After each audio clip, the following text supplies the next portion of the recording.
Now, folks, I don't know what you did last night, but I spent 90 minutes on a stage debating a guy who has the morals of an alley cat.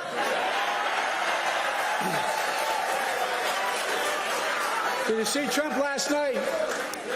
My guess, he set, I mean it sincerely, a new record for the most lies told in a single debate.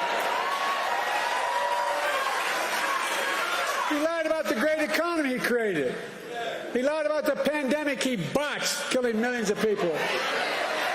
He closed businesses. He closed schools, losing their homes, people all over this country. America was flat on its back. So I told Trump that he was just one of two presidents in American history who left office with fewer jobs than he started. Herbert Hoover was the other one. That's why I call him Donald Herbert Hoover Trump.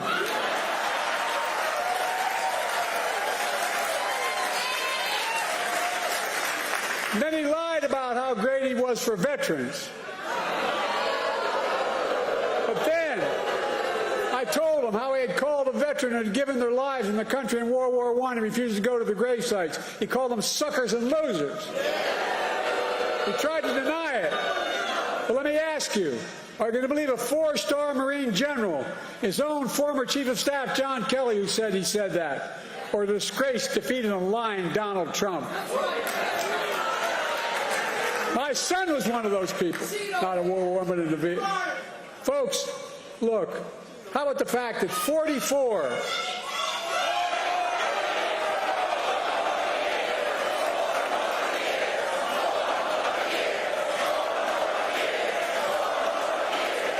How about the fact, that's okay. How about the fact that 40 out of his 44 top advisors, including the vice president, aren't supporting him this time around? The people who know him best, 40 of them said, I will not support the man I work for this time around. It tells you a lot about the person who knows him. Look, he lied about how great he was on crime. I had to remind him that he oversaw a record increase in murder rates in 2020. On my watch, violent crime has hit a 50-year low. There's more to do with a 50-year low. And then I pointed out that the only convicted criminal on the stage last night was Donald Trump. When I thought about his 34 felony convictions, his sexual assault on a woman in a public place, his being fined $400 million for business fraud, I thought to myself, Donald Trump isn't just a convicted felon. Donald Trump is a one-man crime wave.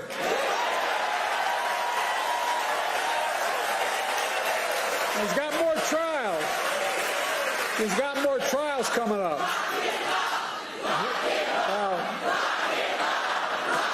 Time for that. Look, the thing that bothers me maybe most about him, he has no respect for women or the law. He doesn't. And then, his biggest lie, he lied about how he had nothing to do with the insurrection of January 6th. We all saw with our own eyes. We watched it on television. We saw thousands in his direction attack the Capitol. We saw police being attacked, the Capitol being ransacked, the mob hunting for Speaker Pelosi, gallows literally set up for Mike Pence. And then he told them as he sat in the dining room, the private dining room, one door off my Oval Office. He sat there for 3 hours watching the TV. He did not a single thing to stop it. Nothing. Nothing at all. And now he wants to pardon all those convicted and criminals. But folks, for all his lies, we learned some important truths about Donald Trump last night. We learned he's still proud of being the person who killed Roe v. Wade. We learned he's still proud about the pain and cruelties inflicted on America's women. We learned he still believes that politicians, not doctors and women, should make decisions about a woman's health. We learned that if he's elected again and the MAGA Republicans pass a national ban on abortion, he will sign it. Donald Donald Trump says he thinks overturning Roe v. Wade was a beautiful thing. I think it was a nightmare. No, I really mean it, a nightmare. And I made it clear again last night that if you elect me and Kamala, you give us a Democratic Congress, we will make Roe v. Wade the law of the land again.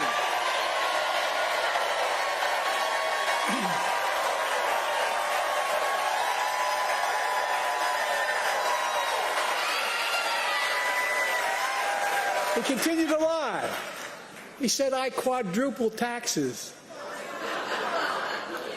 Where the hell has he been? Which is a simple lie. I didn't raise a tax on anyone in America who they made less than $400,000 a year. And I won't in my second term either. We learned that Trump,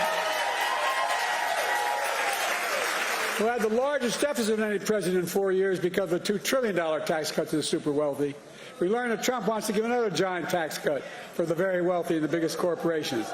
This time, $5 trillion, not a joke, $5 trillion. To pay for it, he's going to cut Medicare and Social Security. He'll cut health care. He'll do it all with millions of working and middle-class Americans all pay for another tax cut for the very wealthy. Then, to add insult to injury, he wants to raise taxes on the average family $2,500 a year. What amounts to a new 10% sales tax on all products imported in America. That's his new plan for food, coffee, candy bars, and so much more. It's going to raise the taxes on the average family $2,500 a year. And most dangerously, though, we learned that Donald Trump will not respect this year's election outcome. He's still not respecting the last time out. Now think about it. Every court in Newnan ruled that it was a fair election. He's still denying it, still telling lies. 3 times Trump was asked last night by the moderators, would he respect the election results if he lost this time? 3 times he refused to answer. 3 times. Folks, Donald Trump refused to accept the results in 2020. We all saw what happened on January the 6th. It's a direct consequence of that. It was an international embarrassment. By the way, as I go to these international meetings, I know every major world leader, and I literally, because I've been around, as you might have noticed. But they asked me, did he really mean this? Was this real? It caused a constitutional crisis and international embarrassment. Now, Trump is making it clear that if he doesn't win this time, there will be, in his words, bloodshed. No president has ever said anything like that. No president. His words, not mine. We're going to let Donald Trump attack our democracy again? I don't think so. Folks,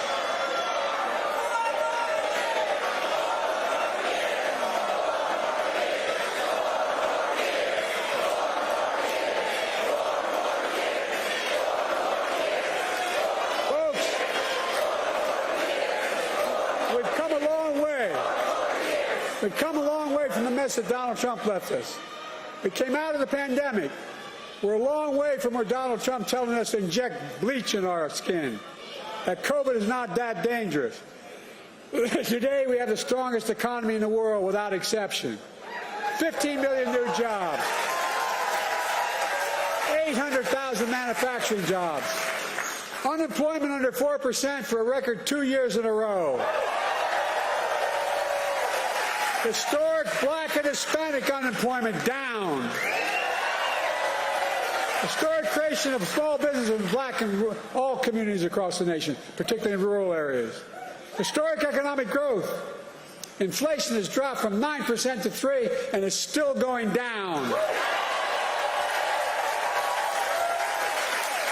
I know we have more to do to get prices down. We have to take on corporate greed. They're making twice the profit they were before the pandemic. We got to make housing more affordable, provide child care, make the tax code fair. 16 Nobel winners of the economic Nobel Prize have looked at my economic plan this week. They issued a report. And Trump's plan. Here's what they concluded. They said that my plan would continue to grow the economy and bring down inflation. 16 Nobel laureates.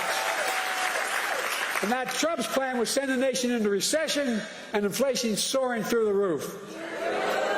Well, don't take my word for it. Folks, let me close with this. I know I'm not a young man. State the obvious. Well, I know.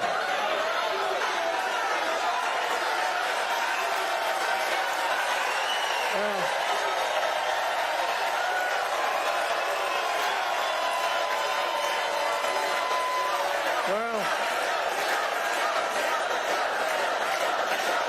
I don't. Folks, I don't walk as easy as I used to. I don't speak as smoothly as I used to. I don't debate as well as I used to. But I know what I do know. I know how to tell the truth.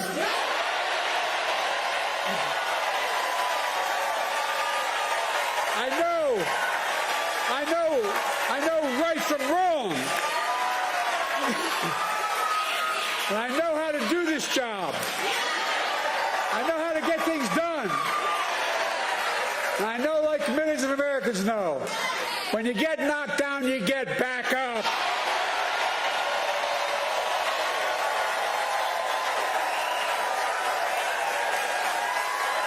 I know what it took to take our economy from the depths of the pandemic to where it is today, the strongest economy in the world.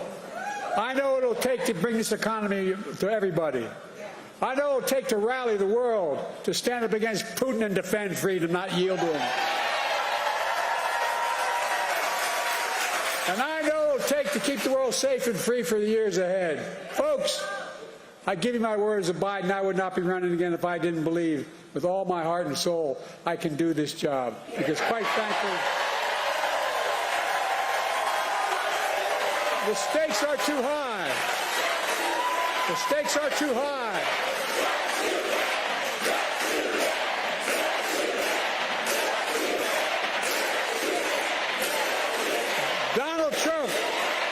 Donald Trump is a genuine threat to this nation. He's a threat to our freedom. He's a threat to our democracy. He's literally a threat for everything America stands for. Look, he doesn't understand what I think all of you do. America is the finest, the most unique nation in the world. We're the only nation in the world, and I mean this sincerely. It's a fact statement, not a hyperbolic statement. It's fact. We're the only nation in the world built on an idea. All the nations built on ethnicity, geography, and other religion. But we're built on an idea that we're all created equal. We deserve to be treated equally throughout our lives. We've never fully lived up to it. I'll be damned in the year 2024, just 2 years before the 250th anniversary of our Declaration of Independence, that I'll let Donald Trump walk away from it.